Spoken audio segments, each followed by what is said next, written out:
Mumbai local એ મુંબઈની જીવાદોરી છે ને આજે એ જ લોકલનો એક કિસ્સો હું સંભળાવી રહ્યો છું અને આ વાર્તાનો નાયક છે રવિ.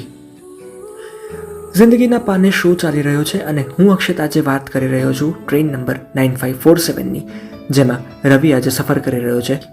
રવિ પોતાની ટ્રેન ચૂકી ગયો છે, ફાસ્ટ ટ્રેન ચૂકી ગયો છે, એટલે સ્લો લોકલમાં બેઠો છે અને એમાં તેને એક ડાયરી મળી છે. ટ્રેન હવે થાણે સ્ટેશન પર આવી ચૂકી છે. અડધું મુંબઈ અહીં ઉતરે છે. પેલો વ્યક્તિ પણ અહીં ઉતરવાની તૈયારીમાં હતો. રવિએ હિંમત કરી અને ભાઈ સાઈડ પ્લીઝ કહીને ભીડ ચીરતો દરવાજા તરફ ભાગ્યો. જેવો પેલો વ્યક્તિ પ્લેટફોર્મ પર ઉતર્યો કે રવિ પણ તેમની પાછળ ઉતરી ગયો.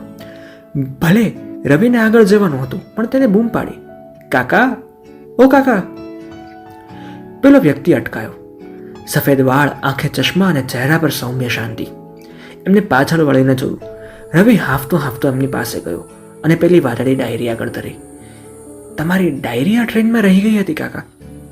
કાકા હસ્યા. એમનું સ્મિત પણ રહસ્યમય હતું. એમણે ડાયરી લેવા હાથ લંબાવ્યો નહીં. એમણે કહ્યું, દીકરા, આ ડાયરી મેં ભૂલથી નથી છોડી. મેં જાણી જોઈને ત્યાં મૂકી હતી. રવિ અવાક થઈ ગયો. કેમ?